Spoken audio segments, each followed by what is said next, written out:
저는 방금 소개해 주신 것처럼 연세대학교 언론홍보 영상학부에서 가르치고 있는 김용찬입니다. 이렇게 깊은 자리에 초대해 주셔서 같이 이 주제에 대해서 논의할 수 있는 기회를 주셔서 다시 한번 기학원 측에 감사를 드리고요. 제가 오늘 그 준비한 그 이야기를 말씀드리기 전에 최근 경험한 것들 한 3가지 정도를 말씀드리고 싶은데요.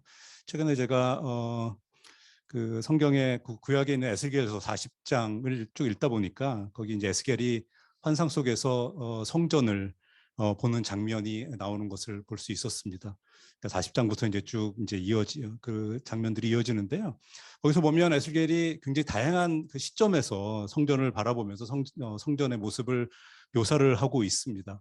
그래서 에스겔서 40장, 41장을 쭉 이제 가다 보면 에스겔이 마치 뭐 고글이나 혹은 헬멧을 쓰고 가상현실 세계로 날아가서 성전을 경험하고 있는 것이 아닌가라는 느낌을 받을 정도입니다. 사실 신약에서도 이제 비슷한 느낌을 받는 장면들이 여기저기 등장을 하는데요. 아마 가장 대표적인 것은 요한계시록에 나오는 사도 요한이 새 예루살렘 성을 바라보는 장면일 거라고 생각을 하는데요.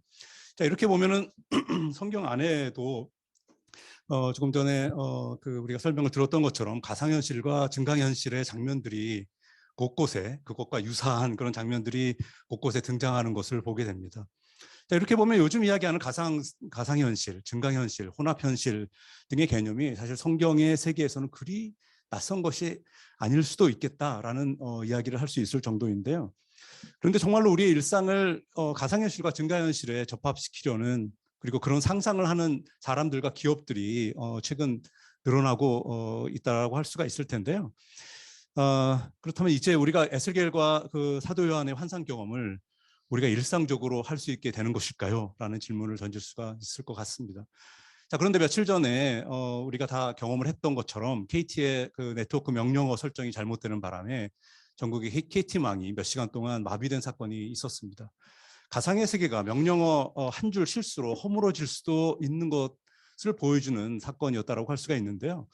가령 뭐 이런 식의 상상을 또 해볼 수가 있겠죠. 에스겔이 성전으로 날아가다가 갑자기 정전이 되거나 혹은 네트워크망이 마비가 되면서 그런 사건이 벌어지면 어떻게 되는 것일까요? 그리고 마지막으로 우리가 계속 소문은 들었었지만 결국 페이스북이 자신의 모기업 이름을 바로 어제 우리가 기학연 우리 그 학회를 딱 기다렸다가 페이스북에서 메타로 변경을 했죠. 주커버그는 자기 회사를 이제 메타버스 컴퍼니로 전환하는 작업을 본격화하겠다라고 천명을 했습니다. 자, 이 모습을 보면서 한편에서는 야, 이제 정말 메타버스의 세상이 오는구나라고 기대하는 목소리도 커지고 있지만 또 한편에서는 그 지금 현재 페이스북이 하고 있는 것을 2015년에 구글이 자신의 모기업 이름을 알파벳 수로 이제 일종의 리브랜딩을 하면서 그때까지 구글에 가해졌던 외부의 여러 가지 압력, 압박, 공격을 피하려고 하는 그런 시도를 했던 것과 같은 그런 같은 행동을 하는 것이다라고 이제 이야기를 하고 있고요. 심지어는 그 담배 회사 필립 모리스가 회사의 부정적인 이미지를 없애기 위해서 그 알트리아 그룹이라고 이름을 바꿨는데 그것에 견주는 사람들도 있습니다. 자, 우리가 이런 에피소드들을 배경으로 해서 제가 오늘 드릴 말씀을 이제 시작을 해보려고 하는데요. 그래서 사실은 제가 드리는 말씀들은 아마 대부분 지금 우리가 이야기하고 있는 이 메타버스 현상에 대해서 조금은 딴지를 거는, 그래서 제 제목에도 그것을 이제 메타버스 소동이라고 표현을 하고 있는데요. 그래서 우리가 이 메타버스 소동에서 몇 발자국 조금 뒤로 물러서서 이것을 좀 우리가 비판적으로 한번 들여다보자라고 하는 것이 오늘 제 강의의 목표가 되겠습니다. 그래서 어떤 면에서 보면 우리가 지금 이야기하고 있는 가상의 세계에 가장 직접적인 단초를 제공한 것은 19세기 말에 그 라디오 기술의 등장 때라고 해도 과언이 아니다라는 생각을 저는 하고 있는데요. 우선 라디오 기술이 등장하면서 드디어 사람들은 물리적 시간과 장소의 한계에 갇혀서 소통하지 않아도 되는 그런 세상에 살게 되었다라고 할 수 있습니다. 그러니까 인류 역사상 처음으로 사람들이 자신의 몸이 움직여서 메시지를 전하지 않아도 되는, 그러니까 먼데 있는 사람들의 목소리와 이야기를 여기서 들을 수 있는 일종의 증강 현실의 세계가 열린 것이죠. 그래서 19세기 말 20세기 초 이 마르코니라는 이태리 출신의 젊은이가 무선 라디오 전신 기술을 선보였을 때 사람들은 아주 신기했겠죠. 물론 이미 케이블에 의존하는 전신 기술이 도입이 되어 있긴 했었지만 이 무선 라디오 기술을 갖고 사람들은 이것을 가지고 무엇을 할 것인가라고 하는 사회적 논의를 시작을 했습니다.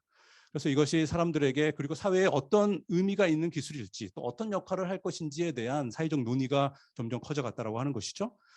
그러나 당시에 특히 19세기 말 20세기 초만 하더라도 아직 무정형의 기술이었고 그것이 어떻게 사회적으로 선택받을지 기다리고 있는 그런 기술이었다라고 할 수가 있는데요. 한쪽에서는 이것을 1대1의 대인간 장거리 커뮤니케이션 수단으로 사용해야 된다라고 이야기를 하고 있었고요. 그렇게 얘기하는 사람들 중에는 어떤 사람들은 이것은 그냥 친교의 목적으로 일반인들이 서로 커뮤니케이션하는 수단으로 사용해야 된다라고 주장하는 사람들도 있었고 혹은 군사통신 같이 특별한 목적을 위해서 사용해야 된다라고 주장하는 사람들도 있었습니다. 그런데 이것을 우리가 지금 이미 익숙해져 있는 일대다 형태의 대중매체 형태를 띈 라디오 방송을 떠올린 사람은 초기에는 그렇게 많지 않았다라고 하는 것입니다. 그러니까 당시에는 매스미디어로서의 대중신문 자체도 여전히 새로운 현상이었기 때문에 그랬겠죠. 라디오 방송이라고 하는 것은 라디오 기기회사 그리고 당시 커져가고 있었던 광고 사업, 광고 산업 등과 결합하면서 결국 1920년부터 이제 구체적인 모습을 보이기 시작했다라고 할 수 있습니다. 그러면서 사람들이 자기 집의 거실에 모여서 수백 킬로 떨어져 있는 곳에서 전송되어 오는 이야기와 음악을 들으면서 상상의 세계에 빠져드는 것, 그런 것들을 이제 경험하기 시작했다라고 할 수가 있는데 어떻게 보면 그것이야말로 메타버스의 세계가 아니었을까, 메타버스의 경험이 아니었을까라고 우리가 질문을 할 수 있다라고 하는 것이죠. 사실 요즘 사람들이 얘기하는 그리고 오늘 우리가 얘기하는 메타버스와 1920년대 라디오 방송 기술 간에는 거의 100년의 차이가 있지만 사실은 또 여러 가지 면에서 공통점이 있습니다. 물리적 세계와 가상의 세계를 접합시킨다는 것, 그리고 공적 공간과 사적 공간을 결합시킨다는 것, 그리고 좀 이따 제가 또 말씀을 드리겠지만 사람들마다 메타버스가 뭐야? 라고 물어보면 사람들마다 모두 그게 뭔지 대답하는 것이 다 다르다라고 하는 점, 이런 점에서 유사점들을 갖고 있다라고 할 수가 있을 텐데요. 한국 사회에서 새로운 미디어 현상에 대해서 말하는 방식, 특히 메타버스 소동에 대해서 말하는 방식에 대해서 조금 전에 제가 도입부에서 말씀드렸듯이 조금 비판적인 시각으로 말씀을 좀 드려보도록 하겠습니다.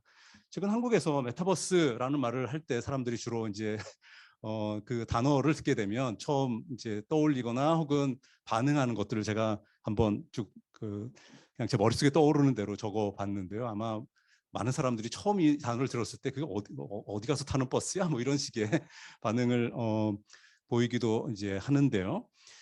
자, 또 어떤 사람들은 그게 요즘 핫하다고 하는데 그 누구에게 물어보면 돼? 혹은 어떤 책을 보면 돼? 이런 식의 반응을 보이기도 하고 또 어떤 분들은 그것은 우리가 이제 코로나 상황에서 경험하고 있는 것처럼 대면으로 하던 것을 대체하는 모든 것을 다 우리가 메타버스라고 할 수 있는 거야라고 얘기하지만 또 다른 편에서는 아니야 그 이상이야라고 얘기하기도 하고요. 또 어떤 분들은 메타버스라고 하는 것은 기존에 우리가 하던 게임의 증강현실 기술과 가상현실 기술을 접합시켜서 그것을 진화시킨 것이야 라고 얘기하면 또 한편에서는 아니야 그것은 게임 이상의 것이야. 메타버스라고 하는 것은 게임을 포함하는 것이긴 하지만 실제로 우리가 일하는 것, 다른 사람을 만나는 것, 우리 사회적 활동 이런 것들을 모두 포함하는 훨씬 더 복합적인 것이야 라고 얘기하기도 하죠. 또 많은 사람들이 이 메타버스에 대해서 관심 갖는 중요한 이유 중에 하나는 뭐냐면 여기 뭔가 새로운 것이 있는 것 같은데 우리가 좀 늦으면 안 될 것 같고 혹은 이것을 모르다가 뒤처지면 안 될 것 같은 우리가 흔히 이제 FOMO라고 얘기하죠. Fear of Missing Out이라고 얘기하는데 뭔가 뒤처지면 안 될 것 같은 조바심에서 메타버스에 대해서 이야기하는 경우도 있는 것 같습니다. 아무튼 이런 말들의 목록이 메타버스에 대해서 우리 사회에서 나오는 이야기들을 다 포괄하는 것은 아닐지 모르지만 대충의 분위기는 파악할 수 있지 않을까 생각을 하는데요. 그런데 과연 우리는 언제부터 메타버스에 대해서 관심을 갖기 시작했을까? 한번 질문을 던져보면은요. 아마도 올 한 해만 해도 메타버스 이름이 붙은 세미나나 강의가 그 수를 셀 수 없을 정도라고 해도 과언이 아닌데 바로 우리도 지금 여기서 그 메타버스에 대해서 이야기를 하고 있죠. 그런데 과연 우리는 언제부터 메타버스라는 말을 대중적으로 사용하고 있었던 것일까 생각해 보면 사실은 그렇게 오래된 것이 아니다라고 하는 것입니다. 그것을 확인하는 것은 그렇게 어렵지 않습니다. 우리가 카인즈라고 하는 그 신문 기사를 검색할 수 있는 데이터베이스에 들어가서 보면은요. 우리가 그 중에서 조선일보를 제가 뽑아서 한번 살펴봤습니다. 지난 1년 동안 총 162건의 기사가 기사를 발견할 수 있는데요. 그러니까 2020년에 8건이 있고 대부분의 기사가 올해 이제 실린 기사들입니다. 메타버스라고 하는 단어가 들어있는 기사가 처음 등장하는 것은 2020년 8월 13일 이고요. 그러니까 그 얘기 뭐냐면 우리가 2020년 8월 이전에는 적어도 대중적으로는 메타버스라는 말을 거의 하지 않았다라는 얘기이기도 할 것 같습니다. 우리가 단순 비교하는 것은 쉽지 않지만 뉴욕타임즈를 또 들어가서 우리 또 키워드 검색을 한번 해보면은요. 뉴욕타임즈에서는 지난 30년 동안 메타버스라는 단어가 들어있는 기사가 55건이 검색이 됩니다. 그중에 22건이 이제 지난 1년 동안 게재가 된 것이라고 할 수가 있는데요. 그러니까 물론 이제 비율로 보면은 한 40% 정도가 최근 1년 동안 이제 실린 것이니까 뉴욕타임즈에서도 그리고 뉴욕타임즈가 대표하는 미국에서도 메타버스라고 하는 것이 최근에 굉장히 중요하게 부각이 되고 있는 현상이라고 할 수는 있지만 조금 전에 보여드렸던 것처럼 조선일보에서 지난 1년 동안 거의 150편이 넘는 그런 기사가 실렸던 것과 비교해 보면은 우리가 지금 이 메타버스 현상에 대해서 반응하는 것이 훨씬 더 폭발적이다라는 것을 쉽게 볼 수가 있습니다. 그래서 이제 그 조금 전에 제가 말씀드렸던 것처럼 우리가 지금 겪고 있는 것을 일종의 메타버스 소동이라고 한다 그러면 그게 도대체 뭐냐라고 하는 것을 설명을 드려야 할 텐데요. 저는 이렇게 한번 메타버스 소동이 뭐냐라고 하는 것을 정의 내려 봤습니다. 그것은 여기서 따옴표를 제가 붙여놨는데요. 이 따옴표 붙은 메타버스라는 은유적 신조어를 둘러싸고 다양한 주체들이 자신들의 경제적, 정치적, 문화적 이해관계를 놓고 헤게모니 투쟁을 벌이는 일종의 불확실성의 경쟁이다 라고 일단 정의를 한번 내려봤습니다. 그러니까 19세기 말과 20세기 초 라디오를 둘러싸고 조금 전에 제가 말씀드렸듯이 여러 이해 집단들의 경쟁이 벌어졌는데 그때도 아마 이와 비슷하지 않았을까 생각을 해볼 수 있는데요. 아직 도래하지 않은 기술 혹은 막 도래하려는 기술 혹은 여전히 무엇일지 누구도 확실하게 말하지 못하는 불확실성의 기술을 둘러싸고 벌어지는 소동 뭐 이렇게 이해할 수 있지 않을까라는 생각을 해보는 것이죠. 그래서 이미 만들어진 실체를 둘러싸고 그것이 무엇인지 이해하는 과정에서 일어나는 소동이 아니라 누구도 아직 실체를 잡아보지 않은 여전히 만들어져 가고 있는 아니 사실 앞으로도 오랫동안 만들어져 갈 것을 놓고 그래서 누구도 그것이 무엇인지 정확히 확실하게 얘기할 수 없는 것을 놓고 버리는 소동이라고 볼 수 있는 측면이 있다라고 하는 것이죠. 그래서 우리 사회에 뭐 이런 현상은 뭐 사실 메타버스만에 해당되는 것은 아니죠. 제가 좀 몇 가지 예를 들어놨지만 우리가 어떤 키워드를 가지고 어떤 이런 보통 핫한 그런 용어들을 가지고 그것들이 일종의 유행병처럼 왔다가 사라져갔던 경우들이 그동안 많았던 것을 우리가 잘 알고 있습니다. 메타버스에 대한 이야기를 메타버스 소동이라고 규정 짓는다면 그러한 소동의 근원이 무엇일까에 대해서도 우리가 한번 생각해 볼 수 있는데 그것은 인터넷 환경을 새롭게 변화시켜야 살아남을 수 있다라고 하는 정부나 기업이나 시민사회의 절박한 심정 그것을 토대로 한 것이 아닐까라는 생각을 해볼 수 있습니다. 특히 이 중에서 그런 절박감이 가장 큰 주체는 아마도 기업이 아닐까라는 생각을 해보는데요. 글로벌 IT 기업들을 포함해서 인터넷과 관련된 많은 기업들이 자신의 이윤을 계속 확장시켜 나가기 위해 새로운 인터넷 기술과 환경을 구축해야 할 것을 열망하고 있는 상태에 있죠. 그들이 현재 인터넷 환경과는 질적으로 구분되는 새로운 인터넷 혹은 포스트 인터넷 혹은 다음 인터넷, 뭐 제2의 인터넷, 뭐 여러 가지 다른 이름으로 부르고 있는데 그런 것들을 열망하고 있고 그것이 지금 현재 메타버스라고 하는 것으로 표출되고 있다라고 볼 수 있는 측면이 있다는 것입니다. 그래서 새로운 인터넷에 대한 요구는 사실 매우 성격이 다른 주체들이 그동안 꾸준히 제기해 왔었습니다. 사실 첫 번째는 소위 대학 내에서 무상으로 자신의 재능을 공유하는 공동체적 분위기 속에서 인터넷을 개발하고 사용했던 사람들, 그러니까 우리가 보통 인터넷의 파운딩 파더들이라고 부르는 그런 사람들이 그러니까 결국 인터넷을 탄생시킨 초기 개발자들이 있죠.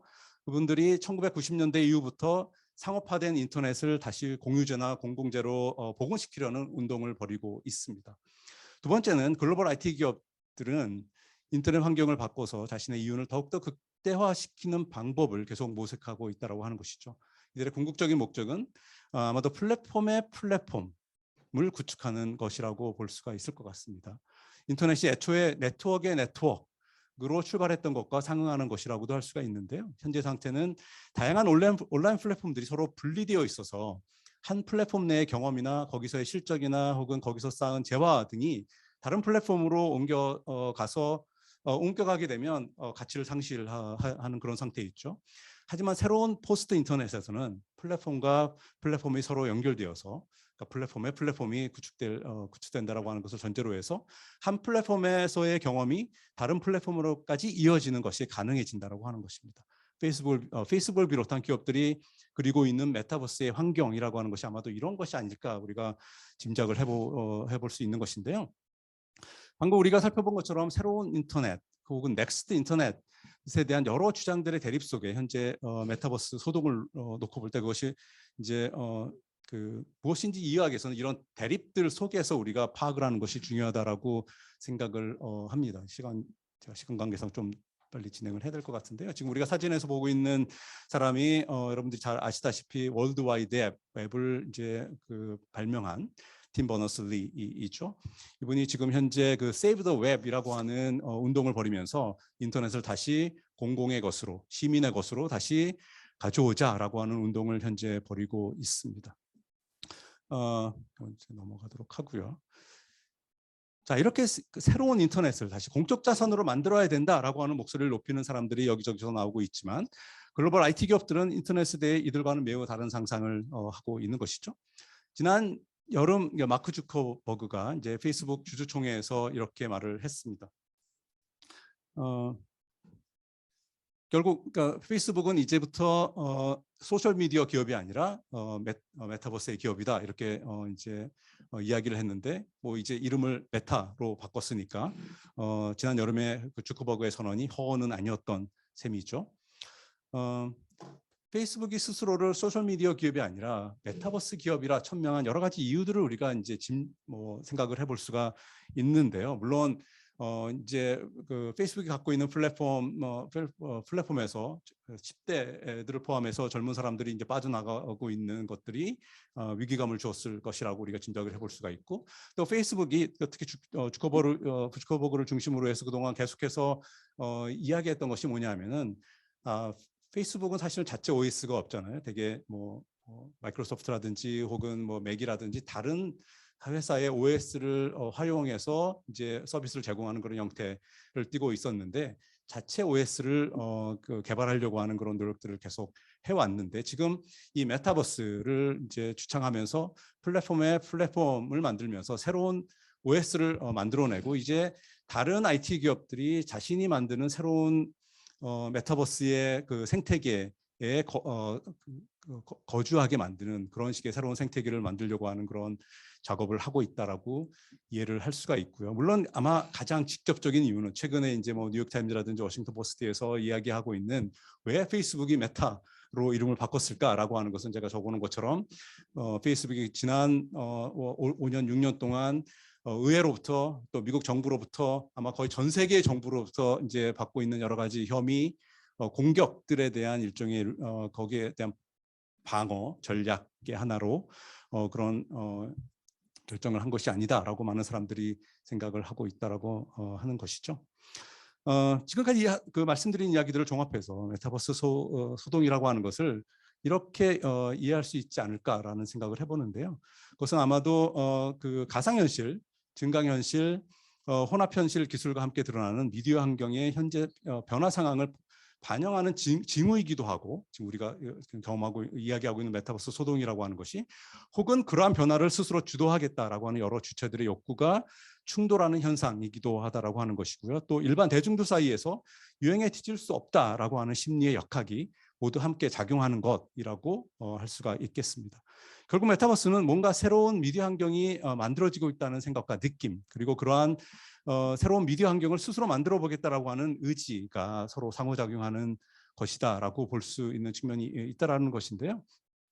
자, 그렇다면 여기서 미디어 환경이라고 하는 것이 무엇인지에 대해서 이야기를 해보는 게 좋을 것 같습니다. 결국 메타버스를 주창하는 것이 새로운 미디어 환경이라고 하는 것을 상상하는 여러 가지 동기에 의해서 동기를 바탕으로 상상하는 것이다라고 한다 그러면 미디어 환경이라고 하는 것을 우리가 어떻게 이해할 것인가라고 하는 것이 굉장히 중요한 이슈다라고 할 수가 있을 텐데요. 저는 미디어를 연구하는 사람으로서 그동안 이제 미디어 환경이라고 하는 것을 좀 개념화하는 작업을 해왔습니다. 그러면서 이제 제가 했던 것이 우리가 이제 미디어라고 하는 것을 머릿속에 떠올릴 때 여러 가지 다양한 것들 우리 머릿속에 떠올리게 되는데요. 어떤 경우에는 어떤 장치나 도구나 디바이스를 떠올리기도 하고, 혹은 뉴스나 드라마 같은 내용을 떠올리기도 하고, 혹은 어떤 신문사나 혹은 방송국이나 혹은 뭐 페이스북이나 혹은 인스타그램 같은 어떤 특정한 그 조직 혹은 기업을 떠올리기도 하고, 심지어는 어떤 경우에는 우리가 사람이 미디어로서 역할하는 것들을 우리가 상상할 수 있습니다. 최근에 뭐 1인 미디어 같은 것들을 우리가 이야기하고 있는 상황에 있으니까요. 혹은 어떤 경우에는 미디어라고 하는 것이 일종의 공간으로 우리 머릿속에 떠올려지기도 합니다. 뭐 인터넷 공간이라든지 뭐 사이버 스페이스라든지, 심지어는 최근에는 우리가 살고 있는 도시 공간 자체가 하나의 거대한 미디어 인 것처럼 이야기하고 그렇게 상상하는 사람들이 있는 것을 보면 미디어의 또 다른 측면, 다른 차원은 또 이 공간이라고 하는 것인데요.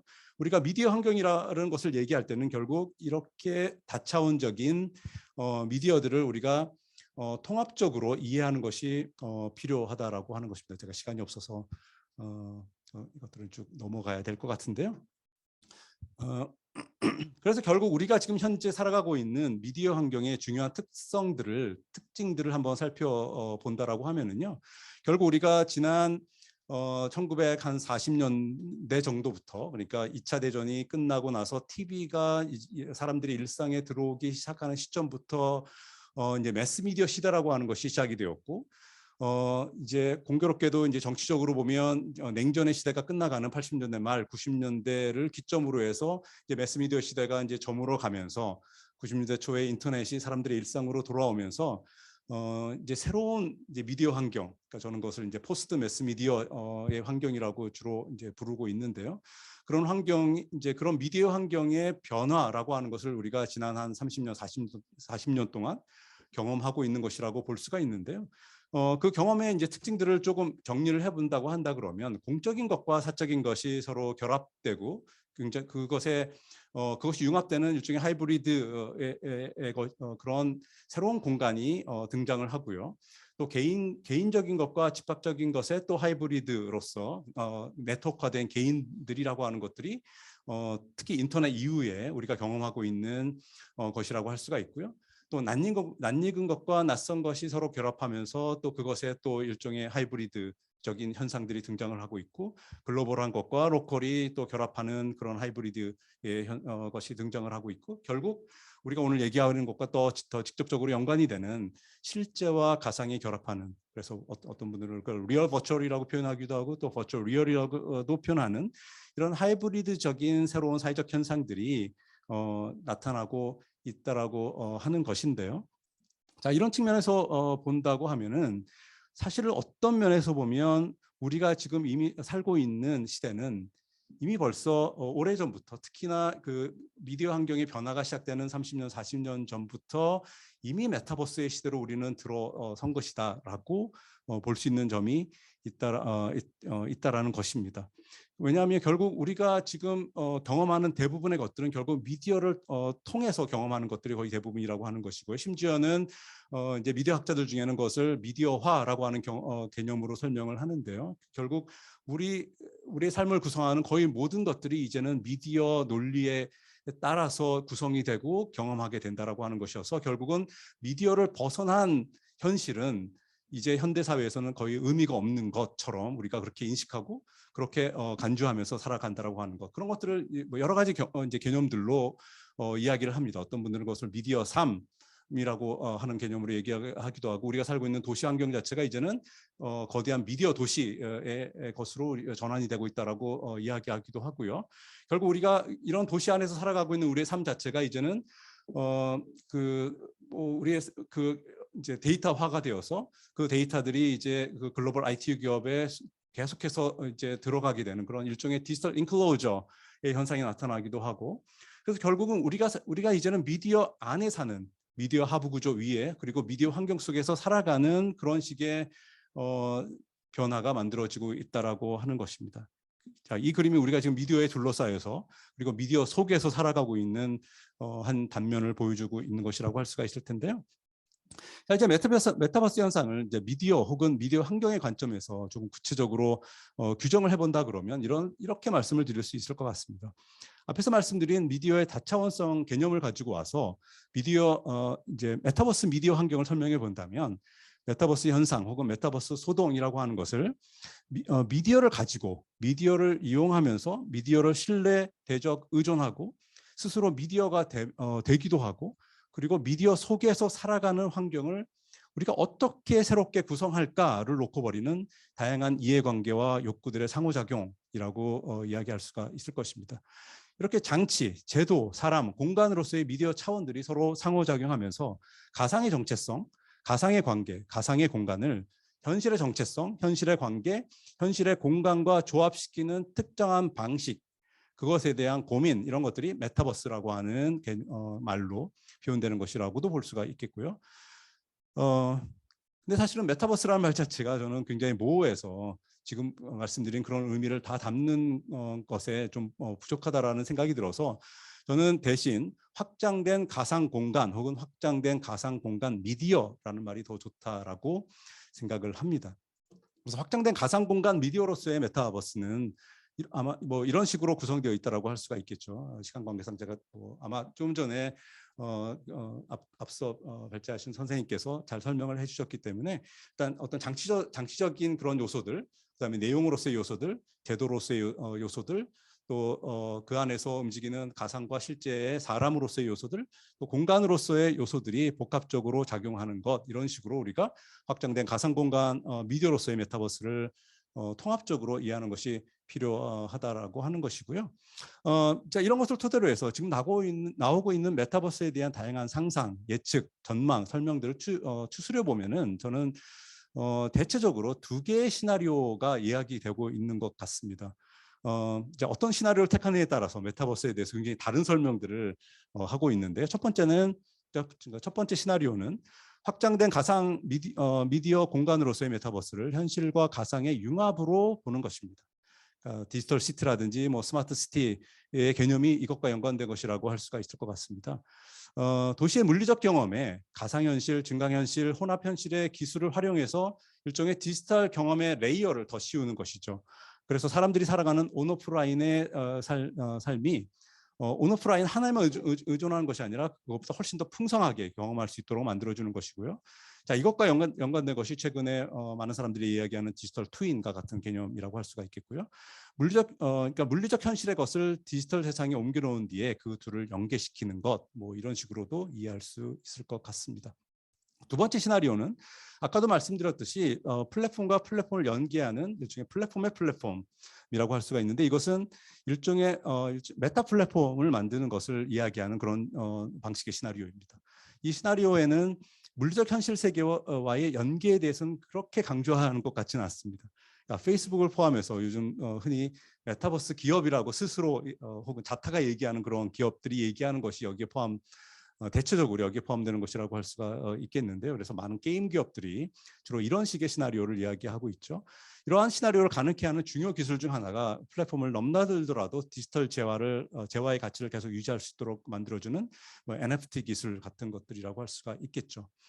어느 시나리오로 가더라도 우리가 주목할 것들은 다음의 것들이라고 할 수가 있겠습니다. 제가 한 3분 정도에 마치도록 하겠습니다. 새롭게 만들어지는 이제 확장된 가상의 미디어 환경에 대해서 우리가 이제 비판적인 입장을 유지해야 된다라고 할 수가 있는데요. 그래서 결국은 이런 새롭게 만들어지는 미디어 환경에서 누가 보이스를 가지고 누가 말할 수 있나, 그리고 누구의 말이 전달되는 그런 환경이 만들어질 것인가, 그리고 누구의 말이 들려질 것인가, 그리고 누가 보여지고 누가 감시의 대상이 되고 감시의 주체가 될 것인가, 그리고 결국에 궁극적으로 누가 이익을 얻을 것인가, 그리고 누가 그런 새롭게 만들어진 환경에 누가 어떤 방식으로 저항할 것인가 혹은 저항할 수 있을 것인가, 그리고 그 새롭게 만들어지는 미디어 환경에 누가 어떤 방식으로 참여할 수 있을 것인가라고 하는 것이고요. 궁극적으로는 결국은 누가 권력을 쥐고 그 권력이 누구의 손에서 어떻게 행사가 될 것인가라고 하는 것, 이런 질문들을 우리가 비판적으로 던져야 되지 않을까라는 생각을 하는 것이고요. 그래서 결국은 우리가 새롭게 지금 이야기하고 있는 새로운 미디어 환경, 메타버스라고 부르는 그런 새로운 미디어 환경에서도 우리가 지금 현재 환경에서 던지고 있는 질문들, 혹은 우리가 지금 논의하고 있는 문제들을 여전히 고민하고 이야기해야 된다라고 하는 것입니다. 결국 불평등의 문제, 정보 격차의 문제, 자율성의 문제, 개인 정보의 문제, 혹은 감시의 문제, 혹은 데이터 식민주의 문제, 결국 거버넌스의 문제, 이런 것들에 대한 논의들이 계속해서 이루어져야 되는 것이고요. 어떤 면에서 보면 페이스북 같은 기업들이 메타버스라고 하는 새로운 용어를 쓰고 회사 이름을 바꾸는 것은 우리의 관점을 다른 곳으로 돌리려고 하는 그런 시도일지도 모른다라고 하는 생각을 해볼 수도 있는 것이죠. 마지막 결론입니다. 자, 우리는 이미 미디어와 미디어가 아닌 것을 구분할 수 없는 미디어화된 세상에서 살아가고 있다고 할 수가 있는데요. 우리는 거대한 미디어 숲의 일부로서 미디어 안에서 이미 살아가고 있기 때문입니다. 메타버스에 대해서 이야기하면서 오히려 우리는 우리가 바로 그런 사실, 우리가 이미 벌써 미디어 안에 살고 있다라고 하는 것을 잊고 있는 것은 아닌가라고 하는 생각도 드는데요. 그런데 가만히 돌이켜 보면 미디어를 통하지 않고 경험하는 것은 이미 우리 세상 속에서 이제 사라져가고 있는 그런 식의 미디어 환경 속에 우리가 살고 있다라고 하는 것이죠. 그래서 우리가 사는 세상은 이미 벌써 조금 전에 말씀드렸듯이 이미 벌써 메타버스 세상일지 모른다라고 하는 것입니다. 그런데 우리가 이미 지금 보는 소위 메타버스 소동은 이런 환경 속에서 벌어지는 또 하나의 권력 싸움이라고 하는 측면을 갖고 있다라고 하는 것이죠. 우리가 이제 고민할 것은 그래서 세상이 만들어주는 환경에 적응해서 사는 것이 아니라 자율적 개인들과 공동체의 디지털 환경을 우리가 어떻게 주체적으로 구축하고 지킬 것인가라고 하는 것이어야 하지 않을까라는 생각이 드는데요. 기독교인들은 세상 속에 있지만 또 세상에 속한 사람들이 아니죠. 예수께서 선포하셨듯이 세상에 이미 도래했지만 아직 오지 않은, 여기 이미 있지만 지금 오고 있는 하나님 나라에 속한 사람이 기독교인이라고 한다면 말이죠. 그렇게 다이나믹한 복합 현실에 초대된 사람들이 기독교인이라고 한다 그러면 지금 벌어지고 있는 메타버스 소동을 그냥 따라가는 것에 그치는 것이 아니라 새로운 미디어 환경에 대해 진지하고 비판적이고 성찰적인 질문을 던지면서 새로운 미디어 환경에 대한 논의를 오히려 앞장서서 이끌어 나가야 하지 않을까라는 생각을 해봅니다. 오늘 자리가 우리가 그런 논의를 할 수 있는 자리가 되었으면 좋겠습니다. 이상 제 말씀을 마치겠습니다. 감사합니다.